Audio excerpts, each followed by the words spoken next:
5년 전 오늘 빼앗긴 나라를 되찾기 위해서 수많은 사람들이 거리에 나와 대한독립 만세를 외쳤습니다. 돌이켜서 역사를 생각해보면요. 대다수의 나라를 지키고 또 더 나은 세상을 꿈꿔온 사람들을 보면 대부분은 우리처럼 이름도 없는 평범한 시민들이었다는 생각이 드는데요. 오늘만큼은 이름도 없이 역사의 뒤안길로 사라져간 무명의 독립운동가들을 한번 기억해보면 어떨까 싶습니다. 자, 오늘도 책과 인생 이야기 함께 나누겠습니다. 책방지기 이지혜입니다. 책책 인생 책필석 최수액 권진영입니다. 안녕하세요. 책 소개해드리는 작가 책소작 이시안입니다. 네, 인생 책방 첫 번째 코너는 아는 척 책방입니다. 오늘은 어떤 책인가요? 네, 오늘은요, 어린 시절에 한 번쯤 읽어봤던 세계 명작을 하나 소개해드릴까 합니다. 바로 아마 이 책 이름은 다 아실 거예요. 네. 오즈의 마법사입니다. 나 오즈의 이거 너무 마법사. 재밌게 네, 맞아요. 여기 허수아비 그 대사 아직도 기억나잖아요. 뭐예요? 난 뇌가 없어. 넌 뇌가 있니? 왜 그것만 기억이 나지? 뭔가 찰떡 같은 느낌이 드는 건 그냥 기분 탓이겠죠? 그렇죠. 네.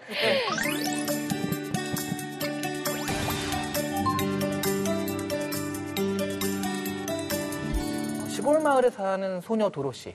캔자스에 살거든요. 맞아, 노래도 있잖아요. 캔자스의 딴 시골집에서. 예. 잠깐만. 되게 잘 하시네. 몰라요. 이걸 알면 되게 옛날 사람 같은 그런 느낌이에요. 난 이미 옛날 사람이에요. 네. 그 캔자스 시골 마을에 사는 소녀 도로시가 토네이도에 휩쓸려서 마법의 세계 오즈에 가게 됩니다. 그러면서 집으로 돌아가기 위해서 벌어지는 그런 모험 이야기예요. 어린 시절에 바람이 막 거친 날에는 우리 집에도 토네이도가 불어가지고 나도 도로시처럼 저기 오즈를 가게 되는 거 아니야? 정신은 여기 오즈에 가 있어. 인정합니다. 그런 두려움이 있었어요, 어릴 때. 맞아요. 새로운 나라로 가서 모험을 펼친다는 것도 흥미진진해서 재미가 있는데 위트도 있고요. 지금 보면 풍자와 교훈도 있습니다. 네, 그래서 굉장히 여러 가지 포인트가 많이 숨어 있는 동화거든요.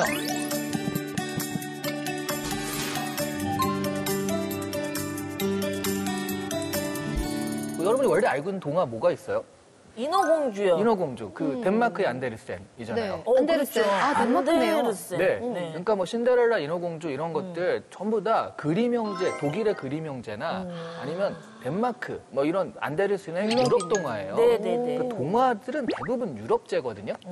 그런데 오즈의 마법사는 메이드 인 USA예요. 그래서 미국의 자부심이에요. 유럽산 그 동화들은 뭐 공주, 왕자, 성 뭐 이런 거 나오잖아요. 근데 이거는 형식부터 시작해서 완전히 다른 모험 이야기잖아요. 처음에 나타났을 때 미국에서 엄청 그 홍보를 하고 그랬던 거죠.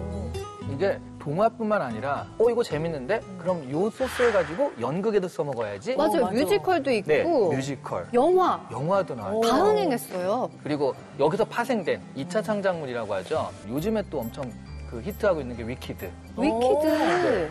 오즈의 마법사의 마녀들이 나오잖아요. 네. 서쪽 마녀, 북쪽 마녀. 오. 이 서쪽 마녀, 북쪽 마녀 이야기예요. 그래서 지금도 엄청 그 흥행하고 있는데 처음에 나왔을 때도 네네. 이 라이먼 프랭크 바움이요.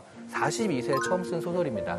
출판 후 2년 동안 엄청나게 많이 팔리고요. 네. 그래서 연극 제작도 하고 브로드웨이도 뜨고 애니메이션으로까지 제작이 돼서 전 세계적으로 야, 이런 게 바로 원소스 멀티유스다. 그러네요. 하나 딱 해놓고 빵 터뜨렸다. 와. 네, 이렇게 생각할 수 있는 그런 소설이죠. 그야말로 뭐 동화 하나로 이렇게 꽃길만 걸으신 거잖아요, 이 작가님이. 네, 근데 네. 이것도 약간의 실현의 시기가 있었습니다.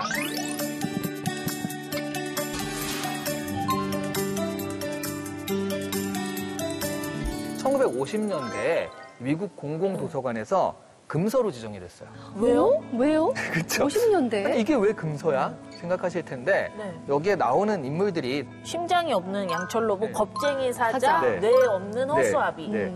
이 소녀, 일단 도로시가 나오잖아요. 네네네. 소녀가 여성의 방을 상징한다. 허수아비는 농민의 방을 상징한다. 이렇게 깊은 뜻이? 그리고 양철 나무꾼은 노동의 방을 상징한다. 1950년대가 미국에서는 어떤 시대냐면 메카시즘이라고 해서 공산주의다 뭐 이런 식으로 몰아가면 이게 뭐 직장도 잃고 좀 곤란하게 했던 그런 시대예요. 이런 것들이 바로 메카시즘 때문에 좀 피해를 입게 되는 그런 상황이었죠. 그리고 도로시가 그 여행의 리더잖아요. 네. 그게 그 당시로서는 여자가 리더인 것은 신의 뜻에 어긋난다라는 말을 했었어요. 그러면서 아이들한테 읽히면 안 돼. 그래서 금서로 지정이 된 거고요. 그렇구나. 1950년이면 지금부터 한 7, 80년밖에 안 되잖아요. 100년도 안 됐어요. 그 사이에 그 여성의 위치가 굉장히 많이 바뀐 거예요. 그렇죠? 그러네요. 그렇군요. 야, 이렇게 재미있고 의미 있는 동화를 자칫하면 우리가 읽을 수가 없을 뻔도 했네요. 네. 그런데 이게 완전히 바뀐 게 2000년 4월에 미국 의회도서관의 선언이 있었습니다. 오즈의 마법사는 미국에서 가장 위대하고 가장 사랑받는 자생 동화이자 아이들을 위한 최초의 미국 판타지다. 이런 식으로 도서관에서 인증을 한 거죠. 도로시와 함께하는 그 캐릭터들이 너무 특이하고 재밌어요. 재밌었잖아요. 양철 로봇, 허수아비, 겁쟁이 사자 이렇게 너무 애들이 캐릭터가 확실해가지고 다 사랑스럽고 너무 귀여웠던 것 같아요. 맞아요. 네. 또 재밌었던 건 그냥 캐릭터만 있는 게 아니라 캐릭터가 전부 다 자기 욕망이 있는 거예요. 두뇌를 갖고 싶다, 용기를 갖고 싶다, 도로시는 집에 가고 싶다. 그 욕망을 향해서 서로 원정대를 조직해가지고 모험을 떠나는 거거든요. 네. 그래서 아는 척 포인트 세 번째가 나옵니다. 과연 이들은 원하는 것을 얻을 수 있었을까?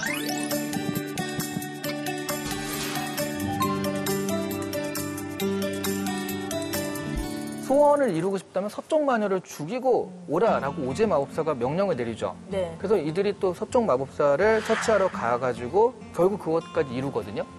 그런데 사실은 오즈는 그렇게 힘이 없는 그냥 평범한 아저씨입니다. 근데 이분이 자기한테 통치에 방해가 되는 서쪽 마녀를 이 기회에 처치해야겠다. 그런 식으로 좀 희생양 삼아서 보내는데 서쪽 마녀를 퇴치하고 오거든요. 네. 그것도 대단해. 정말. 그러니까요. 네. 그래서 이거 어떡해 라고 소원을 들어줘야 되는데 근데 이 오즈의 마법사가 어쨌든 이 나라를 통치한 사람이잖아요. 통찰력 있는 사람인 거예요. 가만히 보니까 그 뇌가 없다고 생각한 허수아비가 네, 내가 없어요. 내가 뇌를 주세요. 역시 찰떡 같다고 생각한 게 기분 탓이 아니었어요. 근데 이 허수아비가 가장 지혜로운 인물이었던 거죠. 심장이 없다라는 이 양철나무꾼은 또 가장 따뜻한 성정의 사람이었던 거고 그리고 겁쟁이 사자는 누구보다 용기 있게 이 여행에 나서거든요. 도로시가 원했던 건 집에 가는 거잖아요. 네. 집에 어떻게 가는지 혹시 기억나세요? 버스 타고요. 허수아비 이렇게 눈으로 보다니. 네. 어떻게 갔냐면 처음에 그러니까 도로시가 집을 타고 내려오잖아요. 네네네. 내려왔는데 밑에 마녀가 깔려서 죽어요. 근데 그 마녀가 구두를 신고 있었는데 그 구두를 도로시가 신고 계속 맞다, 다녀요. 맞다. 네. 그 제일 첫 장면이에요. 네. 그 구두가 사실은 원하는 곳에 데려다주는 구두였던 거죠. 그 뒤꿈치를 툭툭툭 세 번 치고 어딜 가고 싶다면 원하는 장소 가는 그런 구두였어요. 그 제일 처음부터 도로시는 갈 수 있었던 거예요. 뭐 동화 파랑새나 아니면 연금술사도 그러네요. 사실 그런 네. 내용이잖아요. 그래서 그들이 원하는 것, 갖고 싶은 것 이런 것들은 너의 마음속에 있고 네가 의지를 가지고 원하면 할 수 있다. 이런 걸 보여주는 동화였어요. 아, 이렇게 또 풀어주시니까 다시 읽으면 또 새롭게 다가올 것 같아요. 다시 읽으실 거죠? 다시 읽을게요. 네. 근데 재밌는 게 있어요. 저는 사실 이게 진짜 의외였거든요. 네. 오즈의 마법사가 몇 권짜리 책이라고 생각하세요? 한 권이요. 두 권? 아니에요. 아니에요? 질린 표정 보니까 한 10권 되나? 오즈의 마법사가 시리즈가 40권입니다. 그래요. 네. 40권요? 그러니까 처음에 오즈의 마법사가 딱 써가지고 히트 치잖아요. 네. 그러니까 프랭크 이 작가가 네. 14권을 쓰고 이 작가가 돌아가신 다음에 다른 사람들 이어받아가지고 캐릭터와 설정을 가지고서 40권까지 씁니다. 정말 소중한 것들이 멀리 있지 않다는 걸 우리 삶 속에서도 좀 느낄 수 있는 그런 책이 아닌가 하는 생각이 듭니다. 자, 오늘 아는 척 책방은 오즈의 마법사 함께 만나봤습니다.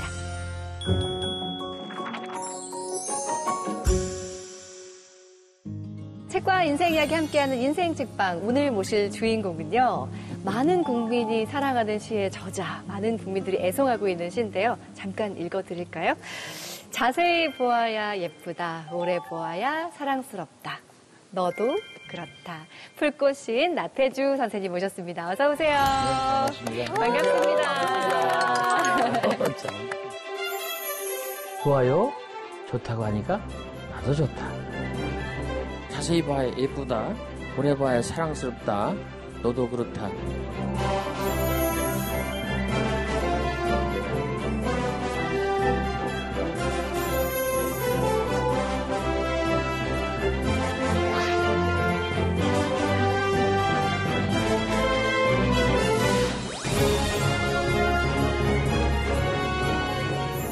인생책방 첫 방문이신데 사실 저희들은요 이미 뵌 것처럼 너무나 친숙하고 반갑습니다. 이제 약 한 달 전에 우리 김영호 선생님께서 네. 선생님의 책 약속하건대 분명 좋아질 거예요. 책 들고 나오셔서 저희가 같이 미리 좀 먼저 초벌로 선생님을 만나뵌 그런 느낌이어서 네. 너무 더 반갑네요. 선생님. 그러니까요. 김영욱 선생은 네. 만난 적은 없어요. 그러세요? 없는데 그 출판사 통해서 내 시와 또 산문이 들어있는 책 한 권을 그분이 낭독하셨어요. 네. 굉장히 책을 잘 읽으시더라고요. 오, 낭독한 거 들어보셨어요? 굉장히 예쁘게 네. 나이 드신 분인데 아주 젊은 사람처럼 잘 성우 읽으세요. 출신이세요. 네, 배우시지만. 아나운서 출신이기도 하잖아요. 그렇죠. 우리 선배님이시기도 하고. 그러세요? 네. 네, 우리 나태주 선생님 같은 경우에는 풀꽃 문학관 관장님으로도 활동을 하시면서 곳곳에 강연을 그렇게 또 많이 다니시더라고요. 굉장히 바빠 보이시는데 그 와중에 또 책도 계속 써오고 계십니다. 최근에 또 새로운 책이 나왔어요. 짜잔. 우와. 근데 너무 독특하게 그동안에 뭐 시라던가 에세이를 내셨는데 이번에는 동화책입니다. 진짜 꼭 읽어보고 싶네요. 네, 제목이 현명이라는 거거든요. 이렇게 그림도 우와. 정말 들어있는 정말 예쁘고 사랑스러운 책인데요. 이 책이 바로 우리의 그렇게 유명한 시 풀꽃의 배경을 탄생 배경을 알려주는 책이라고 들었어요. 내가 만약에 네. 대학교 교수를 했거나 큰 도시에 선생을 했거나 큰 학생들을 가르쳤으면 풀꽃을 쓰지 못했을 거예요. 교장으로 처음 간 게 99년도인데 거기서 만난 아이, 약간 그 정신적으로 조금 지체가 있는 아이, 근데 심성이 맑고 신체가 건강한 아이, 그 아이하고의 이야기를 동화 형식으로 담은 책입니다. 근데 그림도 너무나 사랑스러워요. 여기 선생님이 그러면 나태주 선생님이신가요? 그 나태주는 키가 작은데 동화책은 키 크게 그림으로라도 좀 길게. 그려갖고 좀 민망하네. 꿈을 이루는 동화책인데. 그러니까 꿈을 이뤘네요. 네, 새로 나온 동화책도 정말 꼭 한번 읽어보고 싶습니다. 자, 오늘 나태주 시인과 함께 할 인생책 함께 만나볼 텐데요. 선생님께서 골라주신 인생책은요, 바로 헨리 데이비스 소로우의 월든이라는 책입니다. 자, 세계 문학 사상 그 유래를 찾아볼 수 없이 굉장히 독특한 책이라고 하거든요. 어떤 책인지 만나볼까요? 한 남자가 주변에 아무도 살지 않는 외딴 호수 월든에 직접 오두막을 지었습니다. 문명사회를 등진 채 월든 호숫가 숲속에서 혼자 살며 그때의 경험과 깨달음을 책에 담았는데요. 물질에 대한 욕심을 버리고 자연을 있는 그대로 관찰하고 느끼며 자신의 삶을 돌아보고 발견하는 과정을 그린 책 월든. 어떻게 하면 진정 가치 있는 삶을 살 수 있는가? 지친 현대인의 마음에 평화와 희망을 주는 영혼 지침서로 불리고 있습니다. 네, 요즘 사회를 소비를 부추기는 사회다라고 얘기를 하죠. 계속해서 성공을 향해 질주해야 하고 더 많이 가져야 하는 이 시대에 삶의 진정한 풍요로움이 무엇인지를 알려주는 책이 바로 이 월든이라는 생각이 들었는데요. 두 분은 어떻게 읽으셨어요? 처음에는 그냥 이 자연의 아름다움을 노래하는 책이구나 이렇게 좀 생각을 했거든요. 근데 이게 읽는 것만으로도 힐링이 되는 듯한 느낌이었으나 이제 중간쯤 읽으니까 자꾸 좀 나를 혼내는 듯한 너 왜 그러고 사니? 너 그렇게 살다 큰일 난다. 약간 핸드폰 좀 손에 놔 이런 거. 그런 느낌을 받아가지고 네. 좀 많이 반성도 했습니다. 작가님은 어떠셨어요? 이 책은요 장르가 좀 애매해요. 이게 에세이라고 하기엔 굉장히 실용문적이고 심지어 뭐 회계 계산문도 나오거든요. 뭐 이런 것도 나오고 자기개발 같기도 하고. 맞아요. 근데 또 하나의 장르는 제가 느낀 장르는 그림이에요. 그림? 마치 월든숲이나 호수의 풍경화 속에 나를 들여보낸 듯한 그런 느낌. 책을 읽으면 월든숲을 걷는 느낌이 나거든요. 네. 그래서 와 이건 진짜 실제 작가가 같이 산책하는 느낌을 쫙 하고서 이 책을 딱 놓으면 이건 뭐 힐링의 수준이 아니라 내가 다른 세계에 다녀왔다는 느낌이 드는 그래서 사실 제가 굉장히 좋아하는 책 중에 하나입니다. 그렇군요. 아니 그 어디를 봐도 그림이 하나도 안 나오는데 읽고 나면 머릿속에 그림이 그려지는 아름다운 책이라는 생각이 들었는데요. 제가 듣기로 선생님 이 책이 슬럼프에 빠진 선생님을 건져준 책이다라고 들었어요. 어떤 사연이 있나요? 제가 지금 80이잖아요. 근데 이제 50세 때에 30년 전이죠. 네. 내가 장학사라고 그래서 교사경찰이에요. 장학사라는 게. 네네. 확실히 얘기하면 교사경찰인데 그런 직책을 5년 동안 하고 있었는데 점점 내가 공허해지고 내 시가 점점 이제 묵정밭이 되고 자꾸 나빠지고 그래서 어떻게 하지? 그런데 그때 마침 최초로 영국, 프랑스, 독일 여행을 갔었어요. 네. 11박 10일을 갔는데 그때 제가 이대로는 안 되겠다. 내가 다시 학교로 나가자 하고 나간 학교에서 네. 이 책을 잡아서 읽었어요. 그야말로 나한테는 이 책이 없었으면 네. 오늘날에 내가 없지 않았을까. 아, 내가 시골 학교로 다시 오길 잘했고 여기서 생각을 다시 하면서 내 터닝 포인트를 지금 열기를 참 잘했다. 네. 그런 생각을 하게 한 책입니다. 자, 선생님의 인생을 바꾼 책, 우리 월든과 함께 키워드를 통해서 한번 이야기를 나눠보겠습니다. 첫 번째 키워드 한번 볼까요? 자, 나태주 시인의 책과 인생 이야기 첫 번째 키워드는 월든에서 보낸 시간입니다. 이 책은요, 저자 소로우가 월든에서 오두막을 짓고 나서 한 2년 정도 살면서 쓴 책이거든요. 이 월든이라는 곳이 어떤 곳인지 일단 소개를 좀 해주실까요? 나 잘 몰라요. 안 가봤어요. 네, 안 가보셨어요. 가보고 싶어요. 아니, 근데 인생을 바꾼 박정 책이면 한번 가보고 스님은 싶으실 것 같아요. 2번이나 갔다고 그래요. 오. 근데 이제 영상으로는 나도 봤죠. 네. 조그만 호수. 그리고 그 월든 오두막집이 있던 데는 표지상만 있는 것 같아요. 네. 다 흘리고. 그리고 호수가 그냥 크지 않은 그런 호수. 거기서 이제 하버드 대학 나와서 촉망받는 젊은이가 자기 길을 찾자고 거기 가서 30대 이전에 이제 2년 살았던 것 같아요. 20대 때 간 거죠. 그런데 이 월든이 기록이 끝난 이유가 이제 구두를 망가져갖고 구두 수선하는 데다 맡겼는데 네. 그걸 찾으러 나왔다고 그래요. 네. 근데 이제 이 월든 쓴 소로우가 상당히 혁명적인 사람이에요. 그렇게 손한 사람이 아닙니다. 네. 시민 불복종 이런 것도 얘기를 하고 그 세금을 안 냈다고 그래요. 그래서 세금 안 낸 거 때문에 붙잡혀 갔다고 그래요. 아하. 그래서 다시 오두막으로 갈 수 없어서 아이고. 이 월드는 자동적으로 끝났다. 그 그렇군요. 구두 찾으러 왔다가 다시 못 들어간 거예요. 선생님도 굉장히 비슷한 삶을 살고 계세요. 복잡한 도시가 아니라 시골에서 사는 매력이 있어요. 아, 그럼요. 네. 영국 속담에 이런 말 있잖아요. 인간은 도시를 만들고 시는 시골을 만들었다. 아주 중요한 겁니다. 오늘날 우리 인간들이 지금 이렇게 힘들고 특히 한국 사람들이 이렇게 팍팍하고 대립이 심하고 증오, 혐오 이런 것들이 많아진 거는요. 너무 밀집돼서 그래도 그렇고 그리고 도시 속에 자연이 없어서 그래요. 서울도 반성할 것이 이 서울이라고는 이 큰 거대 도시 안에 이 자연을 집어넣어야 돼요. 자연을 모르면 자연을 마음에서 빼내면 인간이 팍팍해지고 대결적이고 싸납고 그렇죠. 매미도 시골 매미하고 서울 매미가 다릅니다. 네. 왠지 시도 서울에 다르죠. 이럴 것 같아요. 예. 욕지거리 하듯이 싸우듯이 울고요.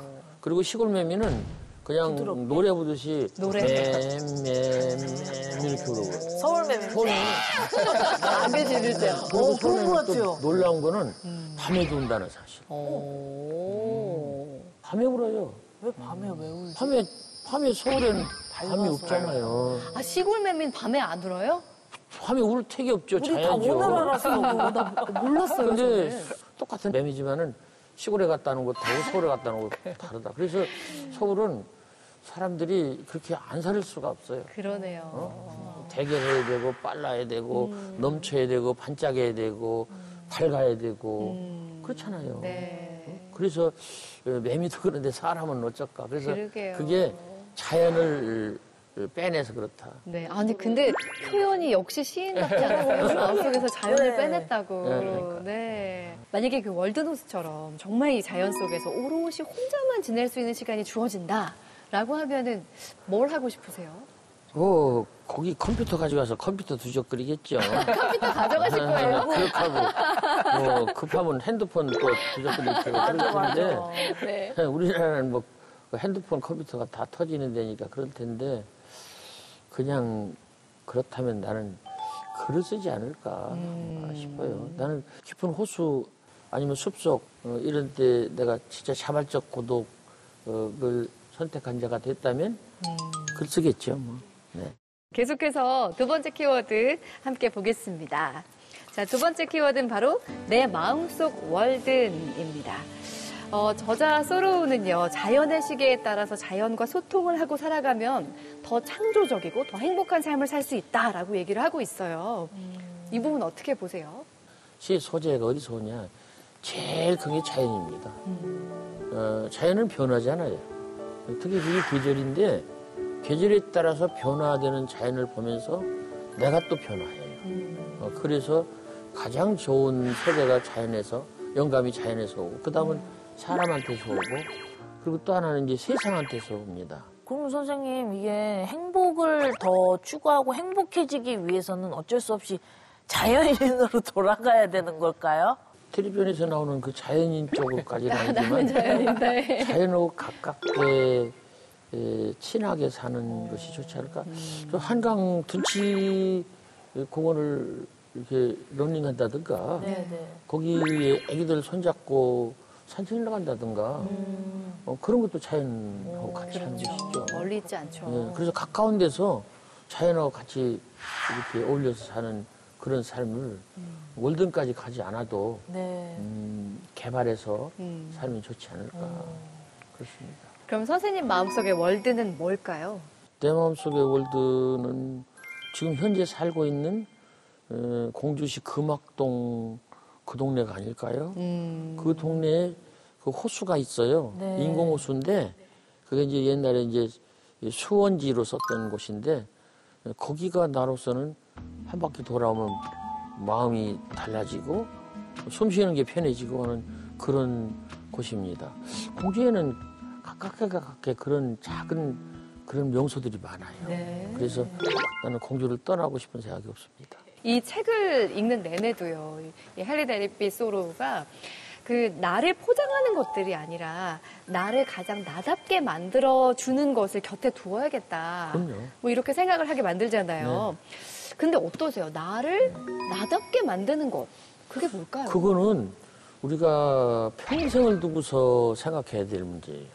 나답게 사는 게 15살 때 이미 시인이 되는 것이 나답게 사는 거다. 그러세요. 그리고 시 두 쓰는 번째는 청년이셨군요. 예쁜 여자한테 장가가는 것이 나답게 사는 거다. 세 번째는 내가 살고 싶은 곳이 공주니까 네. 공주에 사는 것이 나답게 사는 것이다. 그래서 나는 그 세 가지 꿈을 이루기 위해서 지금까지 살았어요.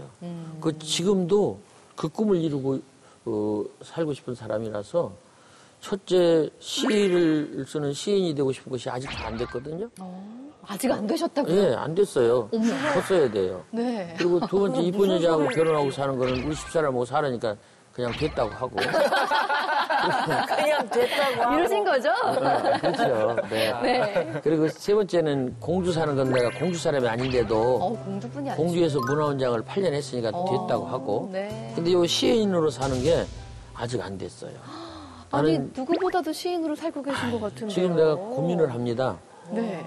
시인으로 살아서 내가 어느 정도 유명해지고 책도 팔리니까 네. 내가 좀 근엄하게 폼 잡고 살아야 될 건가. 아니면 이제 내가 이제 80이잖아요. 네. 아, 내가 세상에 남은 날이 얼마 안 남았으니까 궤도 수정하지 말고 지금처럼 모든 사람, 하는 사람들하고 가깝게 하고 소통하고 그리고 그들에게 할 수 있으면 봉사도 하고 네. 동행도 하고 그러면서 살아야 되겠다. 그리고 가능할지는 모르지만은 서비스맨으로 살자. 서비스맨이요? 시인 서비스맨으로 살자. 이렇게 생각을 했어요. 이게 바로 첫 번째 시인이 되는 고민에 대한 내 나름대로의 현재도 진행형인 네. 고민입니다. 시를 서비스한다는 거는 뭘까요? 일단은 어렵게 쓰지 말아야 돼요. 그리고 길게 쓰지 말아야 돼요. 그리고 복잡하게 쓰지 말아야 돼요. 그리고 무익하게 쓰지 말아야 돼요. 그리고 다른 사람한테 읽어서 도움이 되게 써야 됩니다. 외로운 사람이 그 시를 읽으면 외로움이 조금 가라앉고 슬프고 답답한 사람이 읽으면 그게 조금 정화가 되고, 막 억울한 사람이 있으면 조금 위안이 되고, 이런 시가 좋지 않을까? 너무 좋죠. 그래서 나는 그런 생각을 합니다. 그래서 시가 권위 있어야 되지 않다고 생각하고, 네. 더군다나 권력을 가져야 된다는 것은 전혀 생각하지 않습니다. 이거 국회잖아요. 네. 국회의원들 것에서도 권위나 권력이 아니고 봉사나 소통이나 위안이나 동행이라는 생각을 하셨으면 좋겠어요. 그래서 나는 얘기를 해요. 시가 약이 돼야 된다. 그리고 시가 사람을 살려야 된다. 네. 그렇지 않으면 시가 쓸 데가 없어요. 요즘에서 좀 쉬어갈까 봐요. 아, 그러니까 네. 우와. 저기 선생님 권소문이라는 코너를 준비했는데 들어보셨어요? 권인희 선생님 무슨 소문을 내시려고? 네. 그래서 제가 준비한 코너인데요. 우와. 짜잔. 네. 권진영이 아주 소소한 질문 준비했습니다. 네. 우리 나태주의 시는 땡땡땡이다. 라는 요 물음표 궁금하시죠? 그냥 보여드릴게요. 하나, 둘, 셋. 러브레터다. 러브레터다. 네, 러브레터다. 여기 있는데 어떻게 생각하세요, 네, 선생님은? 네. 본래 시를 쓸 때 네, 러브레터 쓰다가 시를 썼어요. 그럼 누구를 향한 러브레터예요? 지금의 아내분. 아니에요. 15살 때, 16살 먹은 동급생 여학생을 만났는데, 네. 엄청 이쁘더라고요. 아. 그래서 숙명이다, 이제 끝났다, 그랬는데, 네네. 그 사람을 지난 해 가을에 봤어요. 보셨어요? 첫사랑을. 첫사랑을요? 예, 봤어요. 네. 아직도 이쁘던가요? 안 이뻐요. 많이 후회했어요. 아, 진짜요? 많이 후회했어요. 이렇게 얘기야. 딱 들으면서 내가 백발이라서 어떡하나. 근데 진짜 머리가 다 백발이야. 그 예쁘던 찰랑찰랑하던 네. 16살 먹은 소녀가 백발이 됐어요. 아니, 근데 등단시 혹시 기억하세요? 그것이 이제 아까 얘기한 그 여자분하고 그러고서 나서 이제 10년 후에 네. 26살 때, 아까는 16살 때, 26살 때 이제 나이가 들어서 이제 여자를 하나 만났는데 그 여자한테 채했어요. 완전히 채했어요. 그리고 세상 살 희망이 없어졌고. 아이고야, 그냥 26이세요. 완전히 이제 고꾸라졌는데 네. 그때 살고 싶어서 시를 썼어요. 어제는 보고 싶다 편지 쓰고 어젯밤 꿈엔 너를 만나 쓰러져 울었다. 자고 나니 눈두덩이엔 메마른 눈물 자죽 문을 여니 산골엔 실비단한 게 이런 시들을 써서 네. 신문에 내는데 그게 시초문에 당선이 돼서 시인이 됐어요. 아, 나를 살렸네요. 그 여자가 나를 버려줘서 내가 시인이 됐어요. 그러네요. 와. 많이 울었지만. 그때는 많이 원망스러웠는데 네. 지나고 보니까 고맙기도 해요. 발로 찾은 것이. 다음 질문 드려볼게요. 나태주 시인의 열혈 팬 중에는 누구누구도 있다. 정답! 누구? 이지혜도 있다. 아, 이지혜 진짜. 아, 저 열혈 팬입니다. 아, 네. 그렇죠. 이지혜도 있고, 뭐, 이시안도 있고, 오늘부로 권진영도 권진영은 있겠죠. 확실히 있어요. 네. 눈이 바뀌었어요. 그래도 하트로. 우리 나태주 시인의 열혈 팬 중에 누구예요? BTS도 있다. 오. BTS 방탄소년단이요? 네. 어머, 진짜예요? 나 잘 몰랐는데 그 유재석 하는 그 유퀴즈. 있잖아요. 유퀴즈에 갔는데 네.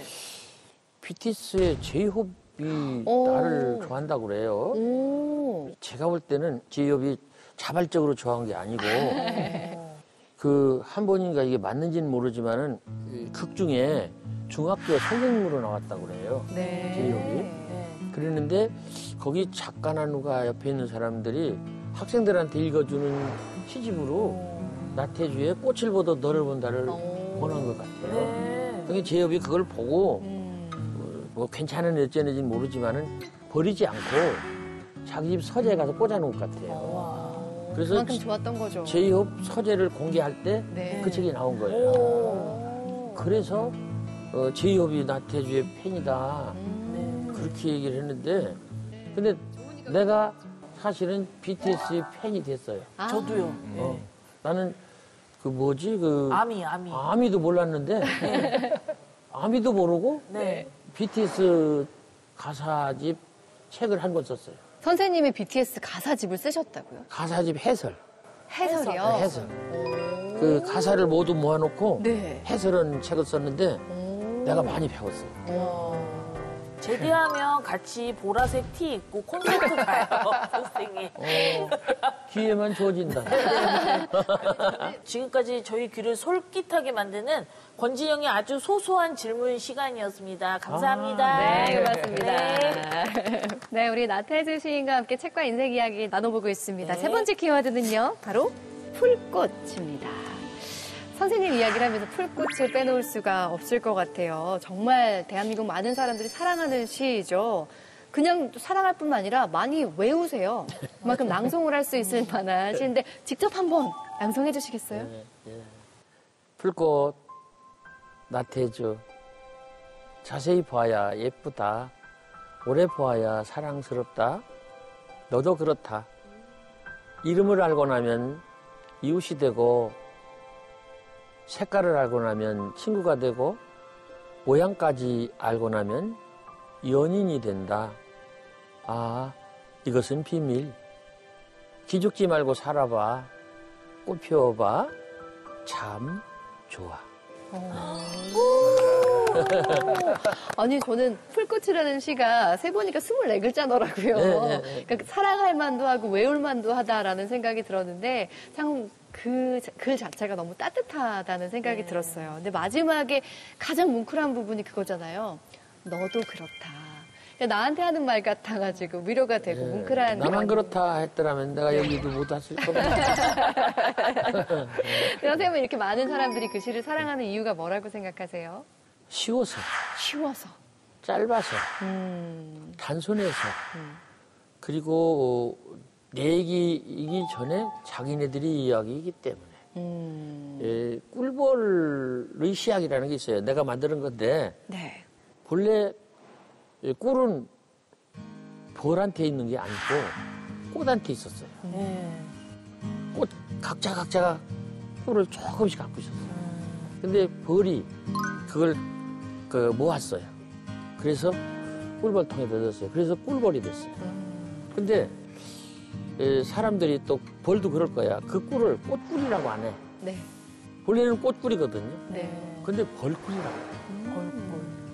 그와 똑같이 시는 모든 사람 마음속에 다 있었어요. 네. 그걸 시인인 내가 이렇게 조금씩 갖다가 내가 모아서 시로 만들었어요. 그래서 나태주의 시가 된 거예요. 네. 그렇기 때문에 본래 있던 데 사람들이 이걸 싫어할 리가 없어요. 꽃들한테 꿀을 주면 싫어질 않아. 네. 왜냐면 자기네들한테 있던 거니까. 그래서 본래 있던 독자들의 마음속에 있는 그 시를 내가 모아서 다시 독자들한테 주는 것이다라고 나는 생각을 해요. 교직에서 아이들을 그 교감하고 같이 가르치다 보면 시적 영감을 많이 받으시는 것 같은데 그 우리가 잘 아는 애송시 풀꽃도 그런 어떤 아이들과의 그런 그 교감에서 나왔다고 들었거든요. 애들이 안 이뻐서 사랑스럽지 않아서 이 풀꽃시를 썼어요. 아, 정말요? 이게 이 세상의 일들이 다 반어법이라는 걸 알아야 돼요. 우리가 왜 천국을 우리가 그리워합니까? 여기가 천국이 아니니까 천국을 그리워하는 거예요.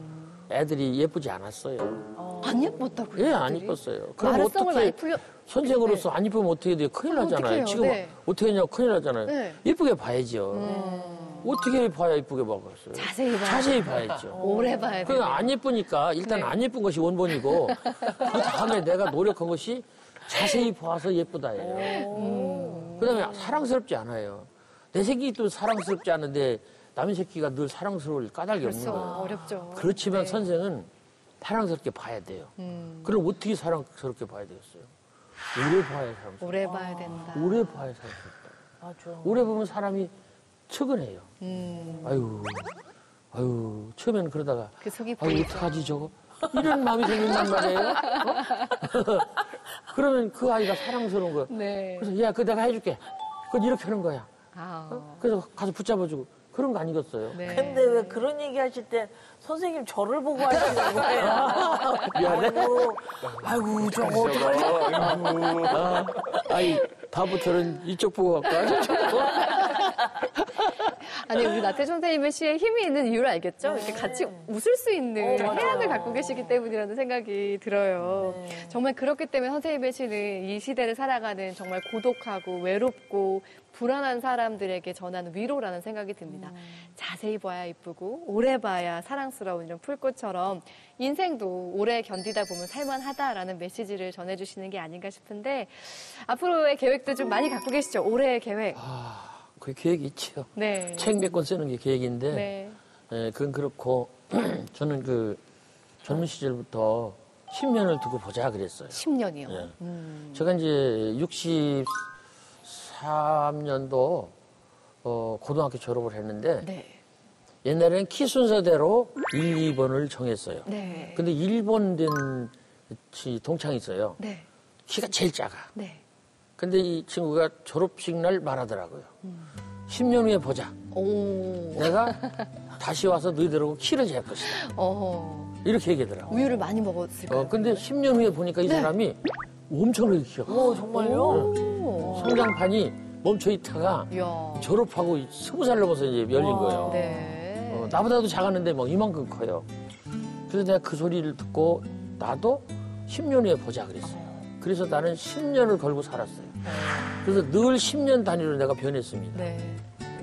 뭐 이렇게 저렇게 계속 변했어요. 네. 예를 들면 10년 만에 신이 됐고 또 10년 만에 교감이 됐고 10년 만에 교장이 됐고 10년 만에 문화원장이 됐고 10년 만에 신협 회장이 됐고 계속 변했어요. 근데 지금은 아닙니다. 왜요? 나이가 많아서. 10년은 90이신데요? 그래서 나는 5년. 그게 무슨 자신 없는 얘기세요, 선생님. 아니야. 나는 그냥 5년.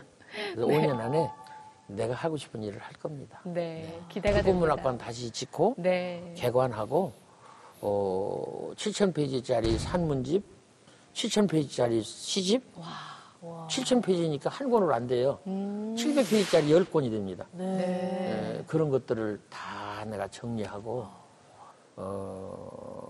떠나갈 준비를 차곡차곡 하고 글도 그렇게 쓰고 그리고 좀 가벼운 마음으로 세상을 보다가 그냥 가겠습니다. 자, 오늘 작가님께서 그 인생 책을 통해서 헨리 데이비드 소로우의 월든 메시지를 전해주셨는데 어떤 메시지를 꼭 전해주고 싶으신가요? 이 책을 보면 제가 이제 외우고 있는 문장이 있어요. 천둥 번개가 칠 때 다른 사람들이 술에 미치나 헛간으로 숨는다면 너는 흰 구름 밑으로 숨어라. 나는 지금도 이해가 안 가요. 흰 구름 밑으로 숨으라는 것이 무슨 소리인지. 근데 생각하고 있는 중입니다. 다른 사람들이 대지를 소유하려 들 때 너는 대지를 즐겨라. 너의 직업을 밥벌이로 삼지 말고 도락으로 삼으라. 이런 두 가지 문장은 나한테도 지금도 참 와 닿는 문장입니다. 네. 어떻게 이런 말을 했을까? 지극히 동양적이고 네. 물론 이 사람은 사상가고 철학가인데 정말로 영혼의 도움을 받지 않고서는 하지 못할 그런 말을 했어요. 네. 울림이 있네요. 진영 씨, 오늘 작가님 만난 소감 어떠세요? 작가님은 그냥 걸어 다니는 자연인 것 같아요. 왜냐면 자연 옆에 가면 사람이 싸나운 게 없어지고 네. 숨을 쉴 수 있고 이렇게 아까 말씀하셨잖아요. 네. 이렇게 대화를 나눠보니까 뭔가 이봐 사람이 이렇게 눈이 내려가잖아. 나랑 다 이렇게. 순해지죠? 순해지면서 네. 숨을 쉴 수 있게 되면서 따뜻해지면서 너무 좋으네요. 선생님 항상 예뻐요. 노래 보셨어요? 자세히 보니까. 자세히 봤어요. 보셨네요. 계속 방송 내내. 감사합니다. 아니야, 금방 봐도 예뻐요. 아유, 감사합니다. 선생님 건강하세요. 네. 아, 숨쉬게 만드는 인간 공기청정기 같으네요. 엄청이네. 네. 우리 이세한 작가님 추천평 부탁드려요. 혹시 죽은 시인의 사회 영화 보셨어요? 네. 거기 보면 그 죽은 시인의 사회 동굴에서 집회를 가질 때 시를 외우고 입장을 하거든요.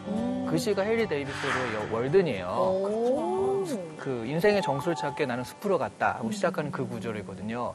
그러니까 이 책은 마치 저는 다른 세계로 가는 그런 티켓 같아요. 거기 아이들이 학교에 있다가 동굴에서 자기들의 집회를 갈 때 그 다른 세계로 가는 거잖아요. 네. 이 책을 읽으면 정말 독서 경험이요. 다른 독서와는 차원이 다른 경험을 하게 되실 겁니다. 그래서 이걸 읽고서 새로운 세계를 한번 체험해 보시라 이렇게 좀 추천해 드리겠어요. 네, 좋습니다. 자, 마지막으로 시청자 여러분께 한 말씀 해주세요. 네, 이렇게 보잘것없는 사람 만나주셔서 감사합니다. 당분간 잘 살고 싶습니다. 힘들고 고달프고 어려운 일이 있어도 잘 사시기 바랍니다. 잘 못 살았다고 생각하면 그렇게 생각한 사람만 손해보는 거죠. 그래도 잘 살았다고 생각하시고 좋다고 생각하시고 없는 중에서도 있는 것을 보시면서 주변 사람들 아끼며 잘 사시기 바랍니다. 지구에서 만나서 반갑고 고마웠습니다. 네. 네. 자, 바쁘신 와중에도 인생 책방 나와주셔서 감사합니다. 네. 앞으로도 따뜻하고 인간적인 시로 많은 사람들에게 위로 전해주시기를 바랍니다. 지금까지 풀꽃이 나태주 시인님과 함께했습니다. 고맙습니다. 감사합니다.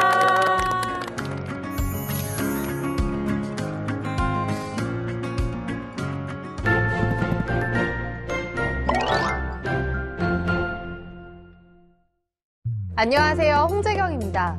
지금으로부터 105년 전인 1919년, 전국 각지에서는 대한독립 만세라는 함성이 울려 퍼졌습니다.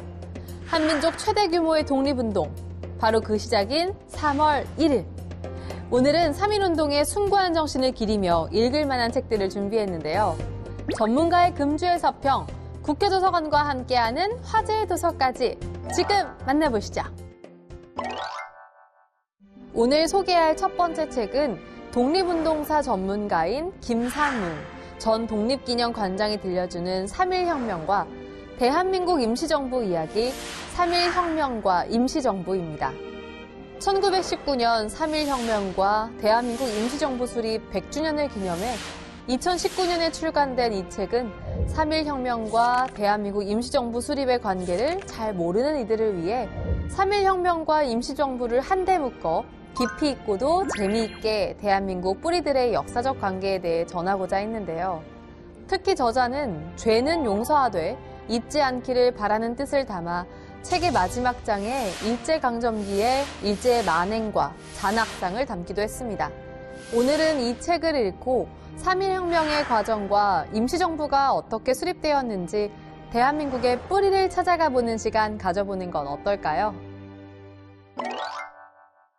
다음으로 소개할 책은 오늘과 마주한 3.1운동입니다.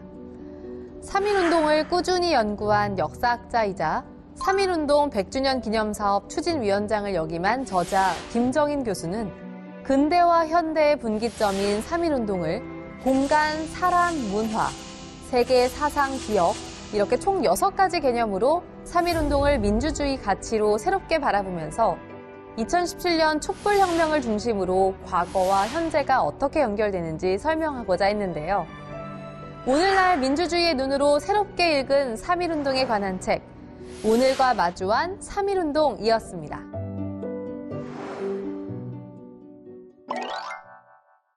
오늘의 서평책은 우리가 최고의 가치라고 생각해왔던 민주주의를 완벽한 제도라고 볼 수 있을까에 대한 질문을 던지는 책, 절망하는 이들을 위한 민주주의입니다. 서평자인 정호범 진주교육대학교 사회과 교육과 교수는 책이 민주주의에 대한 이론이나 원리를 직접적으로 논하지 않고 대신 민주주의가 우리 사회에서 작동되는 모습과 실천되는 양상에 대하여 성찰하고 있다고 서평하는 한편 진정한 민주주의를 지키고 정착시키는 일에 우리 모두 깊은 관심을 두고 참여할 때 비로소 우리는 진정한 주인이 될 수 있을 것이다 라는 말을 남기기도 했는데요. 진정한 민주주의에 대한 간절한 마음이 엿보이는 책, 절망하는 이들을 위한 민주주의였습니다. 국회도서관과 함께하는 화제의 책. 첫 번째로 소개할 책은 포스터로 본 일제강점기 전체사인데요. 책은 거리의 미술관에서 이데올로기 선전의 도구로 사용되기까지 일제강점기의 식민 권력이 포스터를 활용해 어떻게 대중을 장악하고 일상생활을 재조직하려 했는지를 조명하며 포스터를 통해 일제강점기를 세밀하게 훑어보고자 했습니다. 다음으로 소개할 책은 DMZ의 역사입니다. 책은 1950년 DMZ의 탄생부터 1970년대 초까지 진행된 DMZ의 화해와 체제 경쟁까지 DMZ의 역사로 남북 관계를 토마보고자 했는데요. DMZ의 역사를 총체적으로 다룬 국내 최초의 DMZ 연구서로 평가받고 있습니다. 마지막으로 소개할 화제의 책은 제너레이션, 세대란 무엇인가입니다. 책은 사일런트, 베이비붐, X, 밀레니얼, Z, 그리고 알파 세대까지 동시대를 함께 살아가며 서로 다른 신념을 가진 6세대의 특징을 한눈에 조망했는데요. 책을 읽는 이가 어떤 세대든 고개를 끄덕일 만하도록 그 시대의 공감을 담고자 했습니다. 오늘 소개해드린 책을 읽으며 대한민국의 독립을 위해 희생한 순국 선열의 숭고한 뜻을 기리는 시간 가져보시기 바랍니다. 3.1운동부터 촛불 시위까지 나라를 지킨 것은 민중의 힘이 있기에 가능한 일이었는데요. 세상을 바꾸는 힘은 그 누구도 아닌 바로 여러분 자신에게 있다는 거 꼭 기억해 주시기 바라면서 오늘 뭐 있지 다음 주에도 새로운 책으로 다시 찾아뵙겠습니다. 고맙습니다.